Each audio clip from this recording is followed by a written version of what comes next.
ನಮಸ್ಕಾರ, ಇನ್ ಸಮಾಚಾರಕ್ಕೆ ಸ್ವಾಗತ. ನಾನು ಪ್ರತೀಕ್ಷಾ. ಮೊದಲಿಗೆ ಈ ಕ್ಷಣದ ಹೆಡ್ಲೈನ್ಸ್. ನಾನು ಕಾಂಗ್ರೆಸ್ ಹಿಂದುಳಿದ ವರ್ಗಗಳ ರಾಷ್ಟ್ರೀಯ ಸಲಹಾ ಮಂಡಳಿ ಅಧ್ಯಕ್ಷನಲ್ಲ. ಒಬಿಸಿ ಸಲಹಾ ಮಂಡಳಿಯ ಸದಸ್ಯರಲ್ಲಿ ನಾನೂ ಒಬ್ಬ. ಸಿದ್ದರಾಮಯ್ಯ ರಾಷ್ಟ್ರ ರಾಜಕಾರಣಕ್ಕೆ ಪ್ರವೇಶದ ಚರ್ಚೆ ಬೆನ್ನಲ್ಲೇ ಸಿಎಂ ಸ್ಪಷ್ಟನೆ.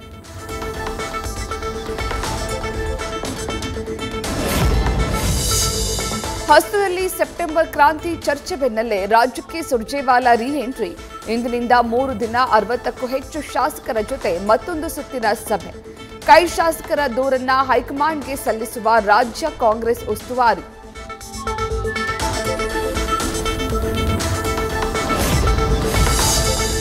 ಡಿಕೆಶಿ ಸಿಎಂ ಆಗಬೇಕೆಂದ ರಂಭಾಪುರಿಯ ಜಗದ್ಗುರು ಶ್ರೀಗಳು. ಆದರೆ ಯಾವುದರ ಬಗ್ಗೆಯೂ ಮಾತನಾಡಬಾರದೆಂದು ಖರ್ಗೆ ಸೂಚಿಸಿದ್ದಾರೆ. ಪಕ್ಷ ಹೇಳಿದಂತೆ ಕೆಲಸ ಮಾಡ್ಕೊಂಡು ಹೋಗ್ತೇವೆಂದು ಎಲ್ಲದಕ್ಕೂ ಡಿಸಿಎಂ ಬ್ರೇಕ್.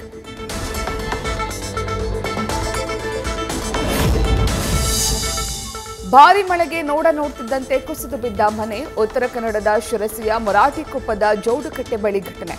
ಕುಟುಂಬಸ್ಥರಿಗೆ ಸ್ಥಳೀಯ ಶಾಲೆಯಲ್ಲಿರಲು ವ್ಯವಸ್ಥೆ.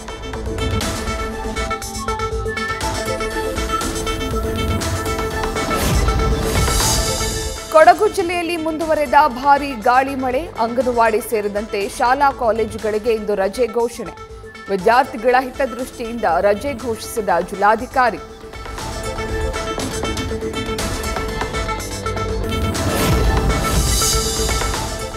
ಮಂಗಳೂರಿನ ನೈತಿಕ ಪೊಲೀಸ್ಗಿರಿ ಪ್ರಕರಣ ಸಂಬಂಧ ಇಬ್ಬರು ಲಾಕ್.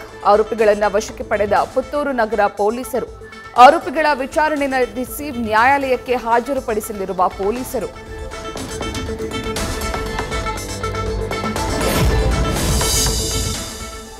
ಕೊಡಗು ಜಿಲ್ಲೆಯಲ್ಲಿ ಜಾಸ್ತಿ ಆದ ಕಾಡಾನೆಗಳ ಉಪಟಳ. ಕೋಕೇರಿ ಗ್ರಾಮದ ತೋಟಕ್ಕೆ ಲಗ್ಗೆ ಇಟ್ಟು ಕಾಫಿ, ಅಡಿಕೆ ಬೆಳೆ ತುಳಿದು ಅಪಾರ ನಷ್ಟ. ಕಾಡಾನೆಗಳನ್ನು ಕಾಡಿಗಟ್ಟುವ ಅಥವಾ ಬೇರೆಡೆ ಸ್ಥಳಾಂತರಿಸಲು ಗ್ರಾಮಸ್ಥರ ಆಗ್ರಹ.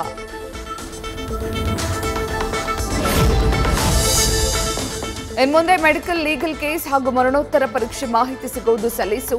ಕೈಯಲ್ಲಿ ಬರಿತಾ ಇದ್ದ ಮಾಹಿತಿ ಪೋರ್ಟಲ್ನಲ್ಲಿ ಲಭ್ಯ. ಆರೋಗ್ಯ ಮತ್ತು ಕುಟುಂಬ ಕಲ್ಯಾಣ ಇಲಾಖೆ ಅಡಿಯ ಎಲ್ಲ ಆಸ್ಪತ್ರೆಗಳಿಗೂ ನಿಯಮ ಅನ್ವಯ.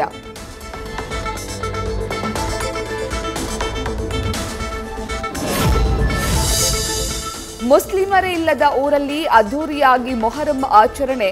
ಬಂಜಾರ ಸಮುದಾಯದಿಂದ ಭಾವೈಕ್ಯತೆಯ ಸಂದೇಶ.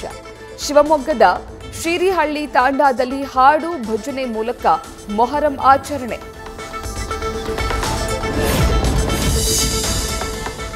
ಪಿಎಸ್ಐ ಪರೀಕ್ಷೆಯಲ್ಲಿ ಫೇಲ್ ಆದರೂ 2 ವರ್ಷ ಪೊಲೀಸ್ ಆಗಿ ಕೆಲಸ.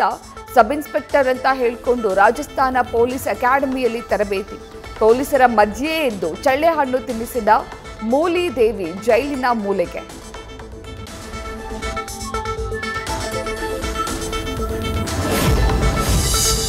ಉತ್ತರ ಪ್ರದೇಶದ ಝಾನ್ಸಿ ರೈಲ್ವೆ ನಿಲ್ದಾಣದಲ್ಲಿ ಯಶಸ್ವಿ ಹೆರಿಗೆ. ಹೆರಿಗೆ ನೋವಿನಿಂದ ಒದ್ದಾಡ್ತಾ ಇದ್ದ ಗರ್ಭಿಣಿಗೆ ಸೇನಾ ವೈದ್ಯರಿಂದ ಹೆರಿಗೆ. ಮಿಲಿಟರಿ ಆಸ್ಪತ್ರೆಯ ಸೇನಾ ವೈದ್ಯ ಮೇಜರ್ ರೋಹಿತ್ ಕಾರ್ಯಕ್ಕೆ ಭಾರಿ ಮೆಚ್ಚುಗೆ.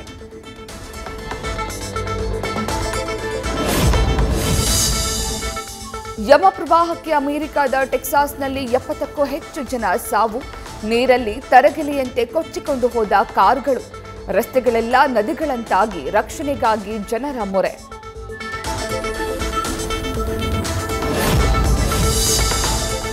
ಹೆಲಿಕಾಪ್ಟರ್, ದೋಣಿ ಮತ್ತು ಡ್ರೋನ್ ಬಳಸಿ ರಕ್ಷಣಾ ಕಾರ್ಯಾಚರಣೆ. ಸರ್ಕಾರ ಪ್ರವಾಹಕ್ಕೆ ಸ್ಪಂದಿಸಿ ಸ್ಥಳೀಯ ಅಧಿಕಾರಿಗಳೊಂದಿಗೆ ನಿರಂತರ ಕೆಲಸ ಮಾಡ್ತಾ ಇದೆ. ಜನರ ರಕ್ಷಣೆ ಬಗ್ಗೆ ಅಮೆರಿಕ ಅಧ್ಯಕ್ಷ ಡೊನಾಲ್ಡ್ ಟ್ರಂಪ್ ಹೇಳಿಕೆ.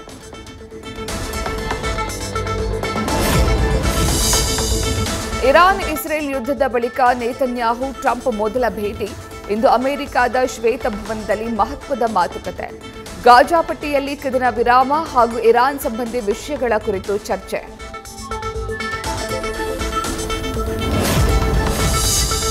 ಧರ್ಮಗ್ರಂಥಕ್ಕೆ ಅಪಮಾನ ಮಾಡಿದ್ರೆ ಗಲ್ಲು ಶಿಕ್ಷೆ. ಪಂಜಾಬ್ನಲ್ಲಿ ಕಠಿಣ ಕಾನೂನು ತರುವ ಬಗ್ಗೆ ಇಂದು ಸಂಪುಟ ಸಭೆಯಲ್ಲಿ ತೀರ್ಮಾನ. ಜುಲೈ 10, 11ರ ಅಧಿವೇಶನದಲ್ಲಿ ಮಸೂದೆ ಮಂಡನೆಗೆ ತಯಾರಿ.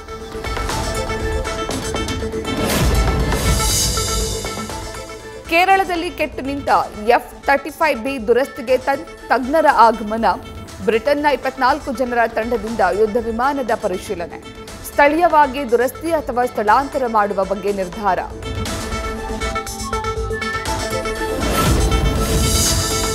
ದಿನಕ್ಕೆ 10 ತಾಸು ಕೆಲಸಾವಧಿಗೆ ತೆಲಂಗಾಣ ಸರ್ಕಾರ ಗ್ರೀನ್ ಸಿಗ್ನಲ್. ಎಲ್ಲ ವಾಣಿಜ್ಯ ಉದ್ಯಮಗಳಲ್ಲಿ ಅವಕಾಶ ಬಳಕೆಗೆ ಅನುಮತಿ. ರಾಜ್ಯದಲ್ಲಿ ಉದ್ಯಮ ಸ್ನೇಹಿ ನೀತಿಯ ಭಾಗವಾಗಿ ಕ್ರಮ.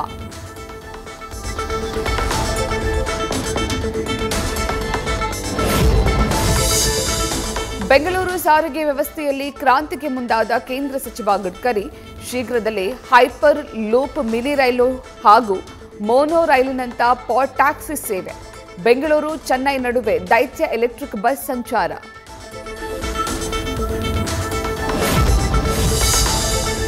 ಪಾಕಿಸ್ತಾನದ ಕರಾಚಿಯಲ್ಲಿ ಬಹುಮಹಡಿ ಕಟ್ಟಡ ಕುಸಿದು ಭಾರೀ ಅನಾಹುತ. ಭೀಕರ ಅವಘಡದಲ್ಲಿ 27 ಜನ ಸಾವನ್ನಪ್ಪಿದ್ರೆ ಹಲವರಿಗೆ ಗಾಯ. ಅವಶೇಷಗಳ ಅಡಿ ಸಿಲುಕಿರುವ ಶವಗಳಿಗಾಗಿ ಶೋಧ ಕಾರ್ಯ.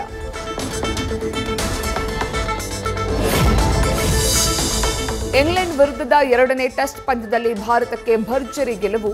336 ರನ್ಗಳಿಂದ ಆಂಗ್ಲರನ್ನ ಮಣಿಸಿದ ಶುಭ್ಮನ್ ಗಿಲ್ ಪಡೆ. 1962ರ ನಂತರ ಎಡ್ಜ್ಬಾಸ್ಟನ್ನಲ್ಲಿ ಟೆಸ್ಟ್ ಗೆದ್ದ ಏಷ್ಯನ್ ತಂಡವಾಗಿ ಭಾರತಕ್ಕೆ ಹೆಗ್ಗಳಿಕೆ.